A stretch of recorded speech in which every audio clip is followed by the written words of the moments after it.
Good morning students, welcome to Gangotri Group of School. Today we are going to start a new topic, that is parallel plate. Parallel plates.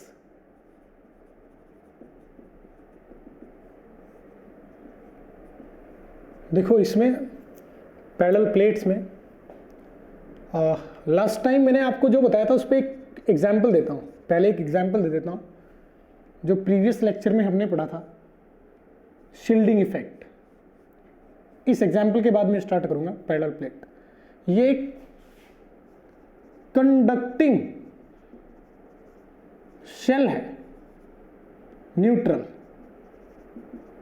Shell है. इसके centre से यहां एक charge रख दिया मैंने, capital Q.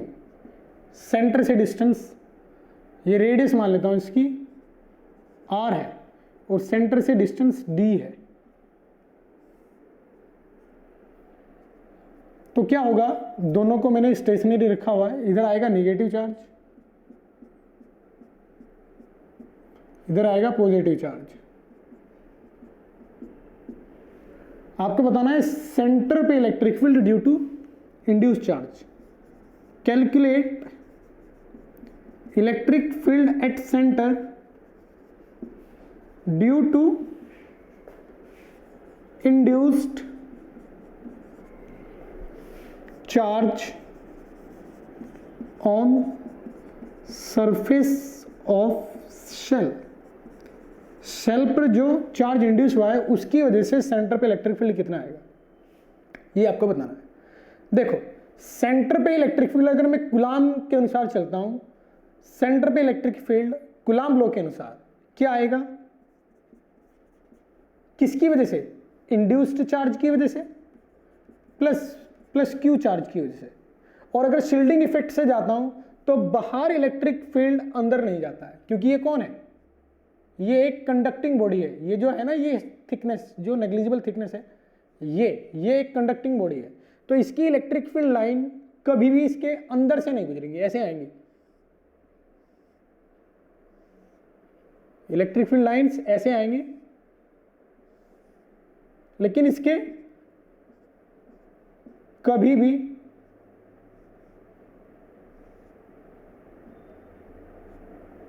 बताया था मैंने कि इलेक्ट्रिक फील्ड लाइंस कभी भी किसी एंगल पे ना होके हमेशा परपेंडिकुलरली ही एंटर करती हैं. इस तरीके से इलेक्ट्रिक फील्ड लाइंस आएंगी, समझे. तो यहां निगेटिव चार्ज आ जाएगा, यहां कोई इलेक्ट्रिक फील्ड लाइंस नहीं होती है, बाहर वाला इफेक्ट अंदर नहीं जाता. ये कैविटी की तरह ही है, शेल है तो इसको आप कैविटी की तरह ही ट्रीट कर सकते हो. तो यहां कोई भी इफेक्ट नहीं जाएगा, यानी यहां इलेक्ट्रिक फील्ड जीरो आएगी. शेल के अंदर, कंडक्टिंग शेल के अंदर कभी भी इलेक्ट्रिक फील्ड नहीं आएगी जब तक अंदर चार्ज ना हो. अंदर चार्ज नहीं है तो नहीं आएगी, अभी भी नहीं है. तो नेट क्या आएगा, जीरो आएगा. तो आप इधर जीरो लिखोगे. अब लिखोगे इंड्यूस्ड की वजह से पता नहीं है, मेरे को कैलकुलेट करना है. लेकिन क्यू की वजह से सेंटर पे इलेक्ट्रिक फील्ड कितना आएगा, क्यू की वजह से के क्यू बाय डी स्क्वायर, ये आएगा. और किधर आएगा, इस डायरेक्शन में आएगा, ऐसे पी से सी की ओर. तो यदि मुझे इंड्यूस्ड चार्ज की वजह से बताना है, इलेक्ट्रिक फील्ड इंड्यूस्ड चार्ज की वजह से मुझे बताना है, तो वह कैसे आएगा, माइनस के क्यू अपॉन डी स्क्वायर. ये कहां से, पी से सी की ओर, पी से पी टू सी. और अगर पॉजिटिव लिखना है मुझे, इंड्यूस्ड के q by d square C to P. मतलब इंड्यूस्ड चार्ज की वजह से इलेक्ट्रिक फील्ड जो आएगा वो सी टू पी आएगा, इस डायरेक्शन में, ऐसे इंड्यूस्ड चार्ज की वजह से. और कितना आएगा, के क्यू बाय डी स्क्वायर, जिससे कि ये इसके इफेक्ट को कैंसिल आउट कर दे और तभी अंदर जीरो आ सकता है. मतलब शील्डिंग इफेक्ट और कूलाम्ब लॉ दोनों सेम रिजल्ट क्रिएट करेंगे कि सेंटर पे यानी इसके अंदर इलेक्ट्रिक फील्ड जीरो आएगा. इस वाले कॉन्सेप्ट को बहुत ज्यादा यूज किया जाता है, इसको बड़े ध्यान से समझना. अगर मैं आपसे यहां पूछता हूं कि यहां रैंडम कोई पॉइंट है सी डैश, इस पे बताओ इंड्यूस्ड की वजह से इलेक्ट्रिक फील्ड कितना आएगा, तो आप क्या बोलोगे, इस पॉइंट पर इसकी वजह से कैसे आएगा, ऐसे आएगा बाहर की ओर. ये पॉइंट मान लेते हैं सी डैश. अब इसकी वजह से ऐसे आएगा सी डैश पर, इसकी वजह से। लेकिन अंदर नेट आना है 0, क्या बोलोगे, के क्यू पी सी डैश का स्क्वायर, इसकी वजह से। तो अब इंड्यूस्ड चार्ज की वजह से कैसे आएगा, जस्ट अपोजिट, जिससे कि इसको कैंसिल आउट कर दे और नेट इफेक्ट यहां क्या है 0। तो आप इस स्टेट में क्या बोलोगे, के क्यू पी सी डैश का स्क्वायर, इस पॉइंट पर अपोजिट डायरेक्शन में। तो आप इस प्रकार से इंड्यूस्ड चार्ज की वजह से हर एक पॉइंट पर कितना इलेक्ट्रिक फील्ड आएगा ये कमेंट कर सकते हो। बेटा ये इंड्यूस्ड चार्ज यूनिफॉर्म नहीं है, नेचर में भी और अमाउंट में भी नॉन यूनिफॉर्म है, यहां निगेटिव यहां पॉजिटिव, और डेंसिटी भी रैंडम हो सकती है, क्योंकि यहां डेंसिटी ज्यादा होगी और यहां डेंसिटी कम होगी, समझे। तो एक रैंडम चार्ज डिस्ट्रीब्यूशन की वजह से भी आप किसी पॉइंट पर इलेक्ट्रिक फील्ड बता पा रहे हो, यही इस वाले आर्टिकल की खूबसूरती है, समझे। तो इसको आप समझेंगे, क्लियर। ओके, अब देखो मैं स्टार्ट करने जा रहा हूं पैरेलल प्लेट्स। इसमें क्या होता है, एग्जाम्पल से ही आपको मैं एक चीज समझाऊंगा। मान लेते हैं ये पैरेलल एक कंडक्टिंग प्लेट है, कंडक्टिंग प्लेट, इसकी ये थिकनेस इस लेंथ के रेस्पेक्ट में नेग्लिजिबल मानी जा सकती है, बहुत ज़्यादा छोटी होती है। तो थिकनेस को नेग्लिजिबल किया जा सकता है, ऑफ नेग्लिजिबल थिकनेस।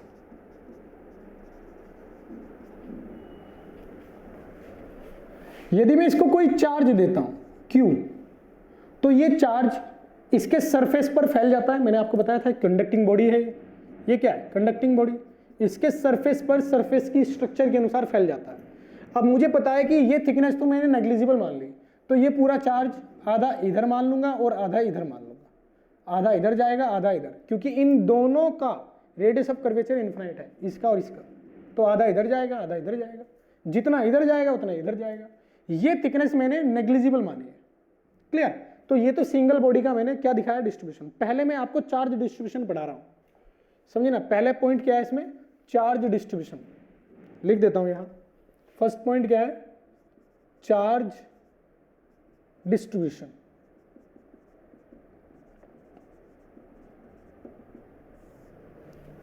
तो ये फर्स्ट क्वेश्चन था।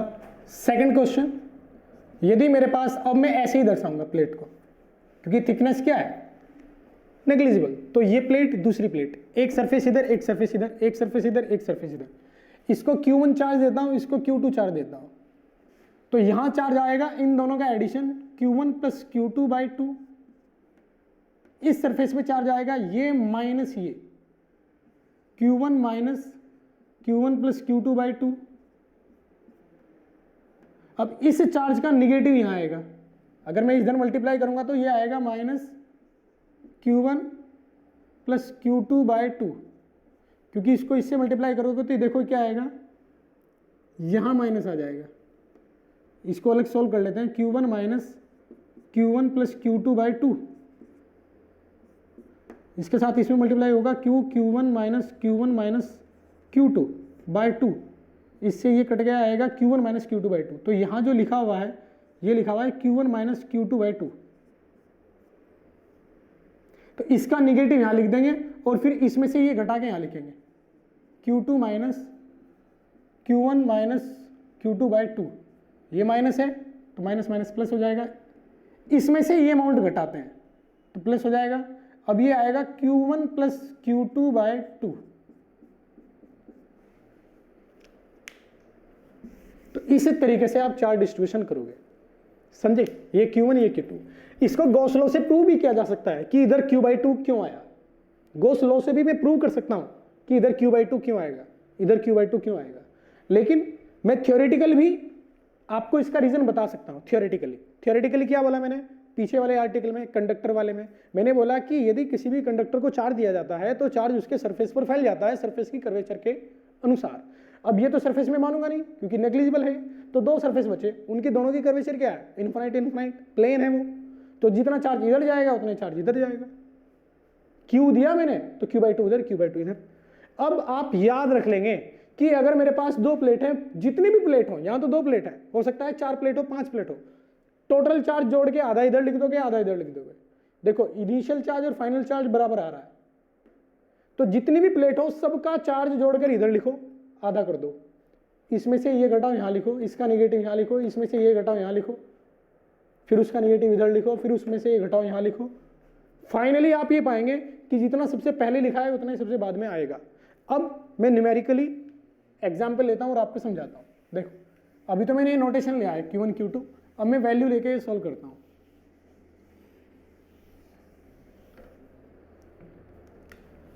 एग्जाम्पल 1, 1 2 3 प्लेट ले लेते हैं, -1 coulomb, 2 coulomb, 5 coulomb. Total charge कितना हुआ 6, 6/2 यहाँ आएगा 3, -1 -3 कितना आएगा -4, -4 यहाँ लिख दूंगा +4, यहाँ एकदम से इसका अपोजिट आएगा। अब 2 में से 4 जाएगा बचेगा -2, -2 तो यहाँ लिख दूंगा +2। अब 2 में से 5 जाएगा तो बचेगा 3। देखो 3 और 3 बराबर आया। तो इस तरीके से आप चार्ज डिस्ट्रीब्यूशन करोगे। क्लियर। पहले वाला प्लेट, ये plate A B C, A plate के लेफ्ट साइड पे 3 है और राइट साइड पे -4 है। एडिशन करके देखो कितना है -1। आपने इस प्लेट को किसी के साथ नहीं जोड़ा, तो इस प्लेट का चार्ज जब तक आप इसको किसी के साथ नहीं जोड़ोगे चेंज नहीं होगा। समझे। अभी भी इन दोनों को जोड़ के देखो -1, इन दोनों को जोड़ के देखो +2, इन दोनों को जोड़ के देखो +5, क्योंकि ये आइसोलेटेड है।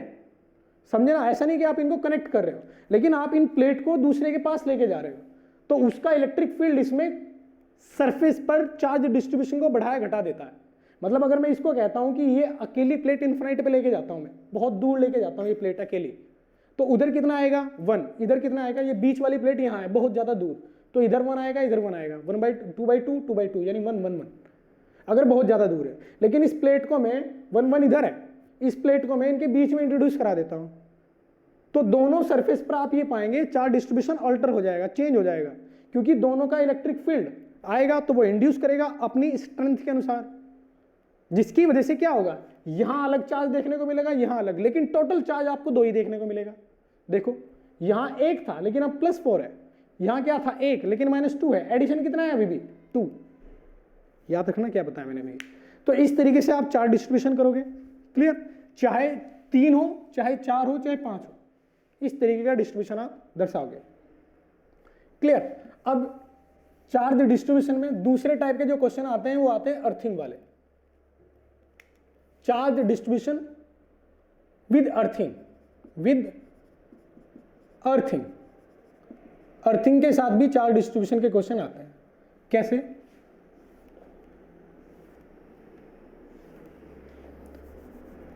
-1 2 5 सेम क्वेश्चन ले लेता हूं, एग्जाम्पल से ही समझ में आएगा आपको। इसमें क्या किया मैंने, अर्थिंग कर दिया। अर्थिंग करने का मतलब ये होता है कि उस प्लेट का पोटेंशियल अब 0 हो जाएगा। समझे ना। उस प्लेट का पोटेंशियल अब 0 हो जाएगा जिस प्लेट को आपने अर्थ किया है। कभी भी ये मत समझना कि अर्थिंग करने का मतलब होता है चार्ज 0 हो जाना, ये कभी नहीं समझेंगे आप। अर्थिंग करने का मतलब होता है पोटेंशियल 0 हो जाना। पोटेंशियल 0 होने का मतलब कभी ये नहीं निकलता है कि उस पर चार्ज 0 है।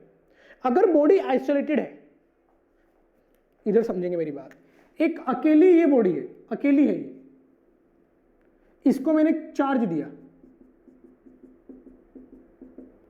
+Q, अब इसको मैं अर्थ कर रहा हूं, तो यहां डेफिनेटली पूरा का पूरा चार्ज अर्थ में चला जाएगा।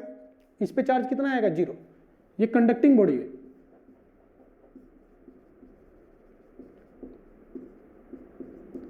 तो यहां आप कह सकते हो कि आपने अर्थ किया तो इस पे पोटेंशियल, इस पे चार्ज क्या हो जाएगा 0, क्योंकि इस पे चार्ज 0 होगा तभी इसका पोटेंशियल 0 हो सकता है, क्योंकि आइसोलेटेड बॉडी है, इसके सराउंडिंग में कोई और चार्ज नहीं है।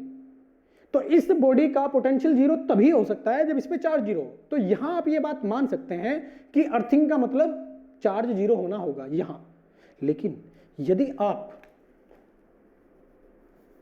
यहां तो आपने +Q चार्ज रख दिया है, ये +Q चार्ज है, इसके सराउंडिंग में यहां एक -Q चार्ज रख देते हैं कुछ डिस्टेंस पर, सेंटर से कुछ डिस्टेंस d पे रख देते हैं। अब यदि आप इसको अर्थ करोगे तो आप ये पाओगे कि इस बॉडी पे चार्ज रहेगा। क्लियर? ऐसा नहीं बोलोगे कि अब इस पे चार्ज अर्थ में चला जाएगा पूरा का पूरा, नहीं, क्योंकि इसकी वजह से यहां पोटेंशियल, इस पे पोटेंशियल दो वजह से आएगा, दो कारणों की वजह से इस पे पोटेंशियल आएगा, एक इसकी वजह से और एक अपने चार्ज की वजह से। तो जब अर्थ के साथ आप इसको कनेक्ट करोगे तो इसका पोटेंशियल होना पड़ेगा जीरो, इसको होना पड़ेगा जीरो, इस पोटेंशियल, इसके सरफेस के पोटेंशियल को जीरो होना पड़ेगा। अब जीरो वो कैसे हो सकता है? इसकी वजह से क्या आएगा? माइनस पोटेंशियल, निगेटिव पोटेंशियल यहां आएगा इसकी वजह से, क्योंकि ये तो रखा हुआ है यहां सराउंडिंग में, तो इसकी वजह से आएगा निगेटिव पोटेंशियल। अब ये अर्थ में से कुछ पॉजिटिव चार्ज जितना रिक्वायर्ड है जीरो करने के लिए अपने ऊपर बुला लेगा। इसके ऊपर पहले से ही प्लस क्यू चार्ज था, अगर ज्यादा चार्ज है तो ये अर्थ में भेज देगा, कम चार्ज अपने पास रखेगा पॉजिटिव में, उतना चार्ज रखेगा कि इसके निगेटिव पोटेंशियल को जीरो कर पाए। ये जो है ना निगेटिव चार्ज, इसका यहां निगेटिव पोटेंशियल आएगा, इसके निगेटिव पोटेंशियल को वो जीरो कर पाए, उतना पॉजिटिव चार्ज अपने पॉजिटिव में से रखेगा और सब चार्ज अर्थ को पहुंचा देगा। अगर इसके पास कोई चार्ज नहीं था, ये न्यूट्रल थी बॉडी, तब इसका माइनस क्यू आपने यहां रखा और इसको अर्थ कर दिया, तो ये अर्थ में से पॉजिटिव चार्ज अपने पास बुलाएगा, इतना पॉजिटिव बुलाएगा कि इसके निगेटिव पोटेंशियल को जीरो कर दे। अर्थिंग का मतलब पोटेंशियल जीरो होता है, याद रखना, अर्थिंग का मतलब पोटेंशियल जीरो होता है। मैंने इसको अर्थ कर दिया, अब ध्यान से सुनो, अगर मैं इसको अर्थ करता हूं और इन तीनों प्लेट को बोलता हूं, अर्थ ना करने की स्टेट में क्या आ रहा था? अर्थ ना करने की स्टेट में, अर्थ ना करने की स्टेट में टोटल चार्ज जोड़ के आधा इधर आधा इधर, ये मैं कर रहा था। अर्थिंग ना होने की स्टेट में ऐसा क्यों कर रहा था मैं? ऐसा इसलिए कर रहा था, ये तो इनके अंदर का पोर्शन है, ये तो इनके अंदर का पोर्शन है, ये जो पोर्शन है ये इनके अंदर का पोर्शन है, कैविटी मान सकता हूं मैं इसको। इस बॉडी पर जितना भी चार्ज होगा वो आउटर सरफेस पे आ जाएगा। यही मैंने आपको शील्डिंग वाले चैप्टर में बताया, पीछे वाले लेक्चर में, कि मैं कंडक्टर को जितना चार्ज देता हूं वो सरफेस पे आ जाता है। कैविटी में भी अगर मैं चार्ज रखता हूं तो इंडक्शन के थ्रू वो आउटर सरफेस पे आ जाता है, समझे? तो यानी यहां भी इस 2 पर भी मैं कोई चार्ज रखता हूं, ये कैविटी वाला पोर्शन है, उसके अंदर मैंने चार्ज रख दिया ये 2, तो ये भी कहां जाएगा? बाहर। तो टोटल चार्ज जो सराउंडिंग को, सिस्टम को दिया जाता है वो आउटर सरफेस पे आ जाता है। तो मैं इसको एक पूरे को एक यूनिट मान लेता हूं, इस पूरे को एक यूनिट मान लेता हूं, इस पे जितना भी चार्ज है इसके आउटर सरफेस पे आ जाएगा। आउटर सरफेस एक ये है और एक ये है, ये तो इनर सरफेस होंगे इसके, एक तो ये और एक ये आउटर सरफेस। तो टोटल चार्ज का आधा इधर आधा इधर, आई बात समझ में? 3 इधर आएगा 3 इधर आएगा, क्लियर? तो मैं अब ये कह सकता हूं, अगर ये अर्थ नहीं होता है तो टोटल चार्ज का आधा इधर आधा इधर, और ये एक आइसोलेटेड सिस्टम है, इसके पास कोई भी बाहर चार्ज नहीं है, यहां कोई चार्ज रखा है यहां कोई चार्ज रखा है नहीं, ये आइसोलेटेड सिस्टम है। तो मैं यदि अर्थ करता हूं तो इस आइसोलेटेड सिस्टम का टोटल चार्ज अर्थ में चला जाएगा, मतलब आउटर सरफेस पे आपको कोई चार्ज दिखाई नहीं देगा। मैंने आपको अभी समझाया, अगर सिस्टम आइसोलेटेड है, ये मेरा सिस्टम आइसोलेटेड है, इसके पास मैंने यहां कोई चार्ज नहीं रखा हुआ, अगर मैं इसको अर्थ करता हूं तो सिस्टम का टोटल चार्ज किस में चला जाएगा? अर्थ में। अब सिस्टम का टोटल चार्ज अर्थ में चला गया तो 0/2 0 0/2 0, टोटल चार्ज का आधा इधर आधा इधर आता है, क्लियर? तो ये तो हुआ आउटर प्लेट जो होंगे उनका डिस्ट्रीब्यूशन कैसे करोगे आप अगर अर्थ कर देते हो, जो आउटर प्लेट है, समझ में आया? कुछ लोग इसको डायरेक्ट याद कर लेते हैं कि अर्थिंग आएगी तो हम 0 0 लिख देंगे, इधर भी 0 लिख देंगे इधर भी 0 लिख देंगे। मैंने उसका रीजन आपको बताया कि अर्थिंग का मतलब क्या होता है? पोटेंशियल जीरो होना, और सिस्टम यदि आइसोलेटेड है तो पोटेंशियल जीरो होने का मतलब चार्ज जीरो होना होगा। और ये मैं एक सिस्टम मान रहा हूं, ये तो अंदर का पार्ट है, समझे ना? ये आउटर सरफेस ये आउटर सरफेस, ये पूरा सिस्टम, तो टोटल चार्ज किस में चला जाएगा? अर्थ में, क्लियर? अगर सिस्टम आइसोलेटेड होता है तो पोटेंशियल जीरो होने का मतलब उस पर चार्ज जीरो होना चाहिए, 0/2 0/2 0 0। अब इसको तो मैंने किसी के साथ कनेक्ट नहीं किया, -1 -0 आएगा यहाँ -1, समझे ना? इसको थोड़ी ना कनेक्ट किया मैंने, तो -1 -0 यानी -1। अब इसका अपोजिट यहां लिखूंगा +1, इसको भी कहीं कनेक्ट नहीं किया मैंने, तो 2 में से एक जाए बचेगा क्या? 1, ये +1 यहां क्या आएगा? -1, ये आएगा चार्ज डिस्ट्रीब्यूशन, समझे? Final charge. अब इस पे जो इनिशियली 5 था इस पे जो इनिशियली 5 था, इसका इनिशियल चार्ज क्या था 5, और इसका फाइनल चार्ज क्या आएगा -1। इधर कितना है -1, इधर कितना है 0। अब देखो कितना चार्ज चला गया इस स्विच के थ्रू। अगर मैं कहता हूं ये स्विच है, इस स्विच के थ्रू कितना फ्लो हुआ चार्ज, आप बोलोगे 6 गुलाम। मैंने क्या बोला था कि इनिशियल टोटल चार्ज इस स्विच के थ्रू अर्थ में चला जाएगा। देखो -1 गुलाम, 2 गुलाम, 5 गुलाम, इनिशियल कितना चार्ज था 6 गुलाम चार्ज था। -1 2 +1 5 6 गुलाम चार्ज इनिशियल था इस बॉडी पे, स्विच के अंदर, स्विच से होते हुए अर्थ के अंदर चला गया। ये मुझे कैसे पता चला? एक तो मैंने आपको शिल्डिंग इफेक्ट का फंडा यूज करके ये चीज बताई थी, और एक यहां भी रिजल्ट मुझे मिल रहा है। -1 आया इस पे, इनिशियल कितना था 5, फाइनल कितना है -1 इस वाली पे, और इसको मैंने कनेक्ट अर्थ से किया है, तो यानी इससे कितना चार्ज निकला 6 गुलाम। तो दोनों तरीके मेरी बात को जस्टिफाई कर रहे हैं। तो आप दिमाग में सेट कर लेंगे, जब कभी भी अर्थ किया जाए तो यहां 0 आएगा, यहां 0 आएगा। अर्थिंग चाहे आप इससे करो, चाहे इससे करो, चाहे इससे करो, किसी से भी अर्थिंग करो, किसी भी एक से अर्थिंग करो, बाहर हमेशा 0 0 आएगा। समझ में आई कहानी? याद रखना है चीज। तो मैंने आपको रीजन भी बताया 0 आने का, वो बार बार आप वीडियो को पॉज करके सुन सकते हैं धीरे धीरे कि मैं कैसे इसको बता रहा हूं 0 0 आएगा। क्लियर? तो एक ये तरीका है। दूसरा, अगर मैं इसमें मिड वाले को अर्थ करता हूं,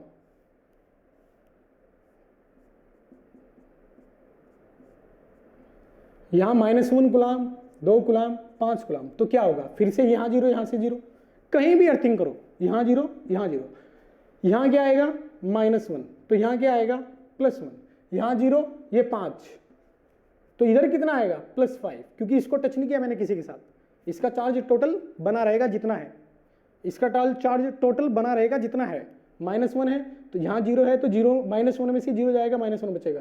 5 इधर 0, 5 में से 0 जाएगा, 5 बचेगा। अब इधर -5 आ जाएगा इस सरफेस पे, क्योंकि यहाँ +5 तो यहाँ आएगा -5, यहाँ -1 तो यहाँ आएगा +1। ये क्या लिखा हुआ है माइनस, ये क्या लिखा हुआ है प्लस, -5 और ये +1। अब जरा देखो, इस पर पहले कितना था 2 गुलाम, अब कितना है? अब कितना है इस पे -4 गुलाम चार्ज इस पे फाइनल, सेंटर वाले पे A B C। पहले कितना था 2, अब कितना है -4, तो कितना चला गया अर्थ में? 6 गुलाम चार्ज अर्थ में चला गया अभी भी। तो यानी ये बात अभी भी वैलिड है जो मैंने यहां बोली कि आप कहीं से भी टच करो टोटल चार्ज अर्थ में चला जाएगा। मैं इस पूरे सिस्टम को यूनिक सिस्टम मान रहा हूं, आइसोलेटेड सिस्टम मान रहा हूं। तो इस तरीके का चार्ज डिस्ट्रीब्यूशन आएगा अगर मिड में करोगे। अगर यहां करोगे तो बिल्कुल इसी तरीके से करोगे आप, इधर 0 उधर 0, इधर से डिस्ट्रीब्यूशन करना स्टार्ट कर दोगे अगर अर्थिंग इस पे करोगे। आई बात समझ में? क्लियर? तो आपको अब अर्थिंग ए से करके मुझे बताना है व्हाट्सएप पे कि अर्थिंग यदि ए पे करते हैं तो चार्ज डिस्ट्रीब्यूशन क्या आएगा। मैंने इस पे अर्थिंग की तो क्या आएगा चार्ज डिस्ट्रीब्यूशन समझाया आपको। मिड में करता हूं तो चार्ज डिस्ट्रीब्यूशन इधर +5, इधर -5, इधर +1, इधर -1, इधर 0, इधर 0। समझ में आई कहानी? अब तीसरा केस इसमें जो आता है उसको समझेंगे आप। इसको हटा देता हूं। अभी मैंने एक एक प्लेट को अर्थिंग किया, अब मैं क्या करता हूं 2 प्लेट को अर्थ करता हूं। थर्ड केस आपको बता रहा हूं विद अर्थिंग। यहां लिख देता हूं -1 गुलाम +2 गुलाम +5 गुलाम, A B C। इसको भी अर्थ कर देता हूं, इसको भी अर्थ कर देता हूं। अब बताइए चार्ज डिस्ट्रीब्यूशन क्या आएगा? कोई दिक्कत नहीं है, अभी भी 0, अभी भी 0, इधर इधर 0 आएगा। अर्थ एक बार करो, 2 बार करो, चाहे 100 बार करो, पूरा चार्ज अर्थ में चला जाएगा। इधर 0, इधर 0।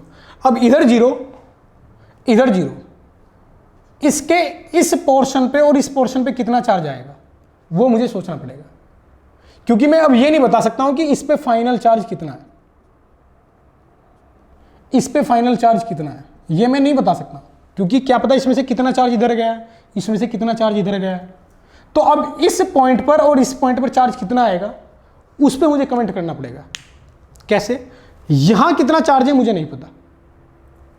अब ध्यान से देखो, अगर ये डिस्टेंस एग्जैक्टली सेम है x1 x2,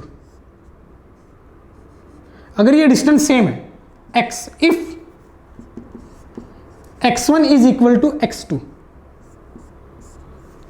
देन आप ये बोलोगे कि इधर और इधर चार्ज सेम आएगा, क्योंकि ये हो जाएगा आइडेंटिकल, इधर जीरो इधर जीरो, इसका भी पोटेंशियल जीरो इसका भी पोटेंशियल जीरो, और ये डिस्टेंस बराबर है।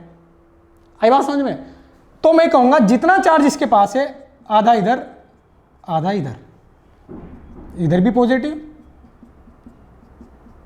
इधर भी पॉजिटिव, इधर +1 और इधर भी +1, इसका मतलब इधर -1 और इधर -1। अब इस पे चार्ज कितना आया 0 -1 यानी -1, इनिशियल कितना था 5, तो इसमें से कितना चार्ज निकल के चला गया 6 कूलम चार्ज निकल के चला गया। अब इस पे कितना था इनिशियल -1, अभी भी कितना है -1, तो इसमें से कितना निकल के गया 0, तो टोटल चार्ज सिस्टम से कितना फ्लो होगा 6 कूलम, अभी भी इधर 6 कूलम और इधर 0। आपको वो नाम भी दे सकता है, इस स्विच का नाम S1 और इस स्विच का नाम S2, बोलेगा S1 से कितना फ्लो हुआ S2 से कितना फ्लो हुआ, S1 से 0 S2 से 6, हमेशा टोटल रहेगा इन दोनों का एडिशन उतना चार्ज जितना इस सिस्टम पे पहले था। पहले कितना था 6 था, 6 कूलम इधर गया 0 इधर गया। ये तभी संभव है जब x1 बराबर x2 है। अगर ये x1 बराबर x2 है तो आप ये पाएंगे कि इस पे जितना भी चार्ज होगा वो आधा इधर आएगा आधा इधर आएगा, क्योंकि इसका चार्ज फाइनल 2 कूलम ही रहेगा। इसका फाइनल कितना होगा मैं नहीं बता सकता हूं, इसका फाइनल कितना आएगा मैं नहीं बता सकता हूं। कब बताऊंगा जब ये डिस्टेंस बराबर होंगी, क्योंकि उस स्टेट में ये बोल सकता हूं कि इसका आधा इधर आधा इधर, अब +1 तो -1 +1 तो -1 इधर। अब मैं बता सकता हूं इस पे फाइनल कितना आएगा -1 कूलम। इसका इनिशियल कितना था ये था, इसका इनिशियल कितना था ये, इसका फाइनल कितना है सेम, तो इधर फ्लो 0 इधर फ्लो 6 कूलम। बड़ा इंटरेस्टिंग चीज है।